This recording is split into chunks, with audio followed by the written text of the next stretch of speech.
മലയാള cinema ആസ്വാദകർ കാത്തിരുന്ന സിനിമയായിരുന്നു Aadujeevitham. Pan Indian റിലീസായെത്തിയ ചിത്രം വിജയകരമായി പ്രദർശനം തുടരുന്നതിനിടെ കൂടുതൽ ഗൾഫ് രാജ്യങ്ങളിലേക്ക് റിലീസിനെത്തുകയാണ്. ഖത്തറിലാണ് ഏറ്റവും ഒടുവിൽ പ്രദർശനാനുമതി ലഭിച്ചിരിക്കുന്നത്. ഗൾഫ് നാടുകളിൽ UAEയിൽ മാത്രമായിരുന്നു റിലീസിന് അനുമതി ലഭിച്ചത്. പിന്നാലെ നടന്ന റീസെൻസറിംഗിൽ ഖത്തറിൽ അനുമതി ലഭിച്ചു. ബഹ്റിനിലും പ്രദർശനാനുമതി ലഭിച്ചിട്ടുണ്ട്. സൗദി അറേബ്യ, ഒമാൻ എന്നിവിടങ്ങളിൽ ആദ്യ സെൻസറിംഗിൽ തന്നെ അനുമതി നിഷേധിച്ചു. മാർച്ച് 28-നായിരുന്നു ആടുജീവിതം റിലീസ് ചെയ്തത്. അതേസമയം ഓവർസീസിൽ മികച്ച കളക്ഷനാണ് ആടുജീവിതത്തിന് ലഭിച്ചുകൊണ്ടിരിക്കുന്നത്. ട്രേഡ് അനലിസ്റ്റുകളുടെ റിപ്പോർട്ട് പ്രകാരം 7 ദിവസത്തിൽ 4.57 മില്യനാണ് ചിത്രം നേടിയിരിക്കുന്നത്. അതായത് 38.1 കോടി. ആഗോളതലത്തിൽ 80 കോടിയിലേറെ ആടുജീവിതം നേടിക്കഴിഞ്ഞു.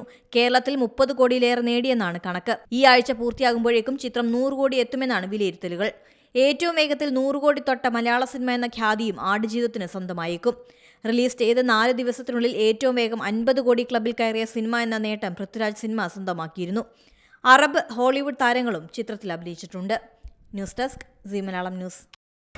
പുതിയ വാർത്തകളും വിശേഷങ്ങളും ഇനി വിരൽ തുമ്പിൽ. എല്ലാ ഡിജിറ്റൽ പ്ലാറ്റ്ഫോമുകളിലും ഇപ്പോൾ സീ മലയാളം ന്യൂസ് ലഭ്യം.